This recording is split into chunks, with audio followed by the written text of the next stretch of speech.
Hey, you're listening to Wrestling Roundup, FreeFM 89.0, and you're listening to your host, Grady Hooker. We'll start off with this day in history. There was a WWF Raw in 1993, which was actually the 24th Raw to ever air. Yokozuna continued his Stars and Stripes challenge, where everybody had to try and body slam him. Nobody managed to do it this particular night, but Lex Luger did eventually go on to slam the big man. In 1999, there was a WCW Nitro. The main event was a WCW Championship match between Kevin Nash and Sid Vicious. Nash ended up winning by disqualification after Sting and a fake Sting interfered, leading to Nash telling Savage that the woman was in his locker room, so Savage attacked the woman. Yeah, not really sure what happened there, but this was the beginning of the end for the WCW. They're on their downhill slide. You can probably see why. In 2004, there was a WWE Raw. The Intercontinental Championship was on the line, where Randy Orton defended it against Chris Jericho. Orton managed to retain after a roll-up and with his feet on the ropes. There was a WWE Raw in 2010. This was just starting the anonymous GM angle, which we later found out was Hornswoggle. He's being very villainous and pretending to be Stone Cold at this point. The Nexus also attacked Cena, and WWE superstars tried to save him, but they weren't united at this point, and they were still split between the good guys and the bad guys. And lastly, there was a TNA Impact in 2012. It was the TNA before the Destination X pay-per-view. Austin Aries solidified his spot as number one contender, and the Aces and Eights continued to scare Hulk Hogan. I don't know if you listeners have heard about the sad passing of Matt Osborne, the original Doink the Clown. In his memory, we'll be playing you his entrance song as our classic entrance theme. That was Doink the Clown's entrance theme. Okay, I'm back here now. You're listening to Wrestling Roundup on FreeFM 89.0 and live via Skype. We've got Josh. Ni hao. Okay, and we'll start off with the recap of Monday Night Raw. It actually opened up with Daniel Bryan taking on Randy Orton.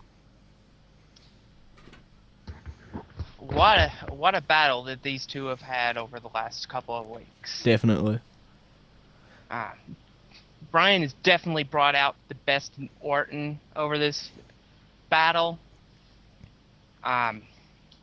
I really don't want to go too far in this, since this one was just a minute long, where they each got disqualified. Yeah, the double so I'll DQ. save most of my opinions for the main event. So it is. So the match ended in a double disqualification. Bryan ended up yelling at Vicky and Brad Maddox, but then Vince sort of confused her. Yeah. The biggest thing I took out of this was Vince McMahon, in a roundabout way, didn't actually come out and say it, but he pretty much admitted he was wrong about Daniel Bryan. Yeah. Because his comments about Daniel Bryan's size and abilities were exactly what he originally had thought about Daniel Bryan. Fair enough. But has, of course, been proven wrong. Okay, well, the next match was the Team Rhodes Scholars taking on Sheamus and Christian.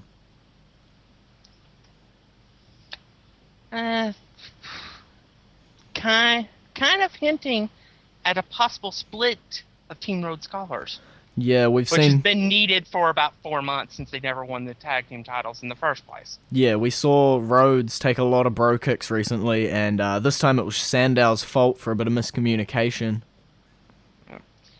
Yeah, I don't know. It just feels like Sandow's about to destroy Cody Rhodes. Yep. Okay, well, the match is Caitlyn versus Oksana. Best part of this was AJ coming out. Yeah, the classic mind games. Yep, continuing playing the games, despite the fact she's already got what she wanted from Caitlyn. Yeah. Dressing up as her, but Caitlyn still managed to pick up the win. Yep. Then we had another Wyatt family promo. Oh man, I'm so excited for these three individuals to make their way to Raw. Yeah, do you think they'll be coming before Money in the Bank, at, or after? I I originally said they're coming the Raw after Money in the Bank. Yeah, that's my current guess. I'm leaning towards that they might do something major next week before Okay. Money in the Bank. Okay, well, Uh, Yep. All I know is that when they come, they're going to be a big deal. Yep. They're definitely some of the best guys who are down in NXT. Amazing what a name change and a character change can do for a person. Yeah. As we've seen with McGillicuddy, Axel. Yeah, and with Husky Harris is now Bray Wyatt. Yep. Okay, well, the next match was a rematch of sorts. Chris Jericho taking on Alberto Del Rio. This was a good match. Jericho can bring the best out of anybody, and he brought the best out of the World Heavyweight Champion. Yep.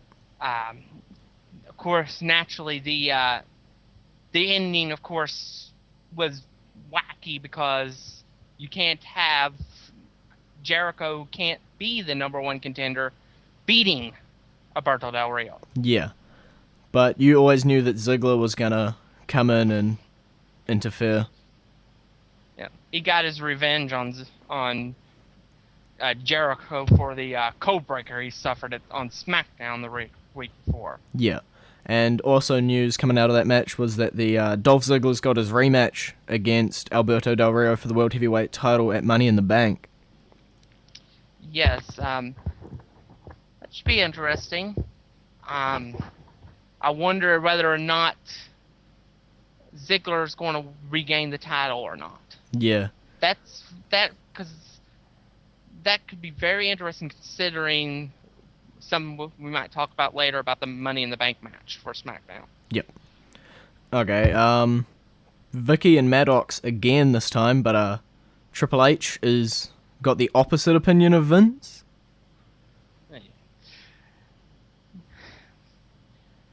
Yeah, Vicky's about to break down. That's about the short of it. Pretty sure she does break down further on. Yeah, it's just it's building and building and building, and eventually one of two things is going to happen. Vicky either explodes and tells all three of them off and gets fired. Yeah. Vicky explodes and they reward her with the permanent GM position, or they do some sort of fangled thing where they evaluate her and then fire her. Same outcome. Yeah. Next up was the WWE 2K14 cover reveal. Yeah, because it had The Rock on it. Okay, up next, Ryback making his successful return. Yes, Kali got a little bit more offense in than I expected. But then again, Kali is 7 foot tall and 450 pounds. Yeah, there's your excuse. But it was impressive to see Ryback get him up for the shell shock. Yeah. Okay, well, John Cena isn't too happy against Mark Henry. Well, naturally, he got bamboozled just like everybody else did. Yeah. Mark Henry fooled them all. And he wants John Cena's precious. Yeah. He wants to earn it. Yep. He wants the WWE Championship. Okay, just another reminder, as if anybody's forgotten, that RVD's coming back at Money in the Bank. But the match that was after that was a triple threat tag team match for the number one contendership to the tag team championships. Tons of Funk took on 3MB and the Usos. For a triple threat tag team match, this was really short. Yeah. I get the purpose. It's to make the Usos seem like they can beat the Shield. Well, as we saw over on SmackDown. when they teamed with Christian, they can beat the Shield. Yeah. Yeah, we did. But I did like the Usos' finishing combo, the super kick Samoan drop superfly splash combo. Yeah. They're a good team, Yeah, but I don't think they're better than Reigns and Rollins. fair enough. I mean, it's just 3 years ago they were facing the Hart Dynasty, David Hart Smith and Tyson Kidd, and couldn't beat them for the tag team titles. True. Okay, well, talking about 3MB, they're our current entrance theme of the week, and we'll play that for you now. We're a three-man band! So that was 3MB's More Than One Man. You're back with Grady Hooker and Josh on Wrestling Roundup FreeFM 89.0. Right after the Triple Threat Tag Team match, Paul Heyman and CM Punk have a back and forth. These two killed this promo. They were awesome. Yeah. Of course, Heyman says he didn't do it. Yeah, which anybody with more than a half brain can realize Paul Heyman's lying. Yeah. Are you calling Punk dumb? I call him a fool. That's what I'm calling him. Okay. Or blind, one. But these two had such an emotional connection with the fans with this promo. Yeah. Okay, well, straight after it, CM Punk actually took on Darren Young. Well, Darren Young definitely held his own against Punk. Yeah, it looked at points that he could have won because Punk was so thrown off. Yeah. I really think Darren Young should be a single star. I don't think he should be tag team. Okay. I think he would be more successful. I also think he should partner up with Cena and become the Black Cena. Okay. Yeah, Heyman sends out Axel for the save for the end of the match before the primetime players can attack him. And later on, Heyman actually sets a tag team match for next week's Raw as well. Yeah, this is a very dicey situation. I either see one or two ways this match on Raw ends next week. It either ends with Curtis Axel walking out on Punk, and Punk ending up losing the match to the primetime players, which would be a huge win for them. Or Curtis Axel steals the win from Punk. Let's hope for the second one. Yeah. But yeah, more with Vicky. This time Stephanie takes her job.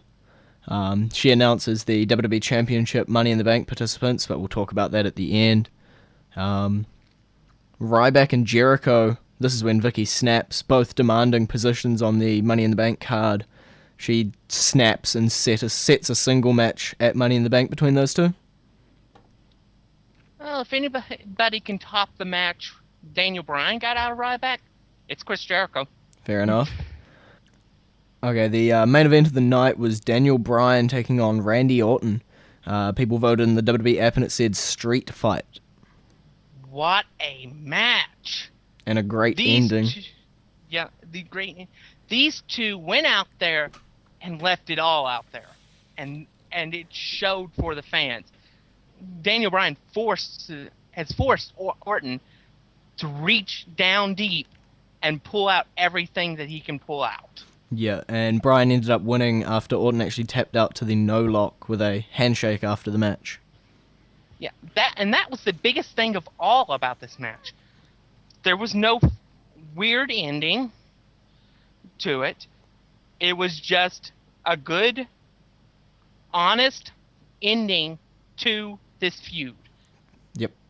And they ended Raw with this. This is something that doesn't happen unless you're John Cena with a good win. Yeah. Okay, well, if we jump across to Friday Night SmackDown, the opening match is a Dublin street fight between Sheamus and Damien Sandow.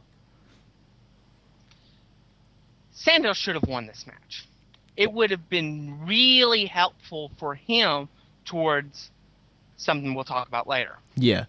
But it's definitely Sheamus' home territory, that type of match, with all the potatoes and the green kendo sticks and everything. Yeah, and the fact that it was a Dublin street fight. Even though they're nowhere even remotely close to Dublin. Fair enough. Backstage, Kane is congratulating Bryan, and Bryan seems to have done a complete 180 in his demeanor. Yes. I don't know what's going on with Bryan here. It kind of looks like he might be going rogue. Yeah. With little hints like at the end of the main event. SmackDown. Yeah. Okay, well, the not surprising, sorry, cut that part. Okay, well, your favourite segment in the world is up next, Miz TV with Paul Heyman. Yeah, Heyman couldn't save this segment. Look, I figured out why I don't like Miz TV. This whole segment concept is you're not supposed to like it. You're not supposed to like the host. Yeah. And the host is a hero. Fair enough. It just doesn't work. Okay, well, it furthers the Curtis Axel Miz feud, probably to a match at Money in the Bank. Most likely.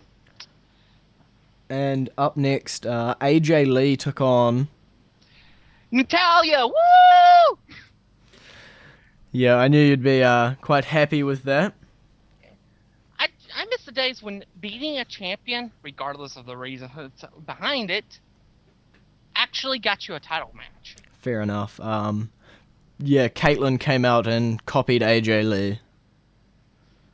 For the record, Caitlyn looks better with one-tone hair. Okay. That's all. That's been my biggest complaint about Caitlyn. I mean, she's decent in the ring, but I cannot stand the fact that she has two-tone hair. Okay. Well, just like to congratulate Natalia on marrying Tyson Kidd as well. And there were millions of broken hearts all over the world afterwards. Okay. Including my own. Teddy Long's backstage. He announces the World Heavyweight Championship Money in the Bank people, which we'll talk about later again. The next match was Randy Orton taking on Kane. Wow. It was a good match. It was not as good as the WrestleMania 28 match between Kane and Orton. Yeah, but that But WrestleMania... it had a interesting ending. True. In that Daniel Bryan, in an effort to help Kane, actually cost him the match. Yeah. And Bryan was up on the announce table. Yeah. He better be glad that he wasn't standing on the Royal Rumble table. Okay, yeah. The next match was just another Ryback easy win, this time against Justin Gabriel. I don't know. Gabriel had a good match with him. He put up a lot more of a fight than you would expect. Yeah, but as we saw at the end, Ryback's leg is not 100%. And Jericho comes out and calls him Cryback. Yeah, fair enough. Next was the main event of the night, the six-man tag team match. As we mentioned earlier, the Usos and Christian actually being able to knock off the Shield. The Shield are no longer vulnerable. They've lost that air of invincibility around them. You asked a while ago how many world championships will it take to defeat them? The answer being 2. Well, you got to remember that 12 beat them before, though. Yeah. It was a great match between the lot, but definitely the Shield have shown kinks in their armor. I wonder if this is going to accelerate the possible breakup of the Shield. Well, every team has to break up sooner or later. Mm-hmm. the segment of the night was the Fiesta del Rio. If it wasn't for Ricardo Rodriguez, nobody would care about the Puerto del Rio. Fair enough. The funniest part of this was the ending where Ziggler played with the band. Yeah, Ziggler, apparently, he was channeling his inner Jeff Jarrett. Okay. Yeah, that whole match was pretty much just to get the point across that Ziggler is taking on Alberto. Yep. Yeah, Ziggler is having fun with his new persona. Yeah. The fact that he gets to have fun with the crowd now. Yeah. Okay, well, talking about Money in the Bank, the All-Stars, as it's been dubbed, match contains CM Punk, Daniel Bryan, Sheamus, Randy Orton, Christian, Kane, and Rob Van Dam. If you had to pick one from that lot, who'd you pick? Daniel Bryan.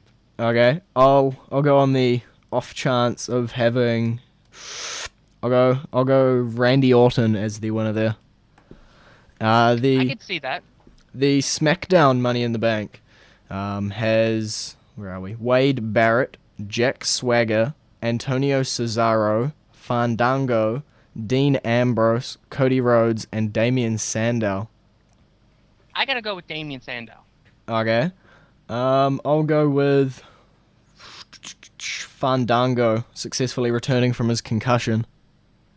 We'll have to see. That one's definitely unpredictable. Yeah. A good point with to WWE Championship one, there's really only about 3 options. Yeah. Possible.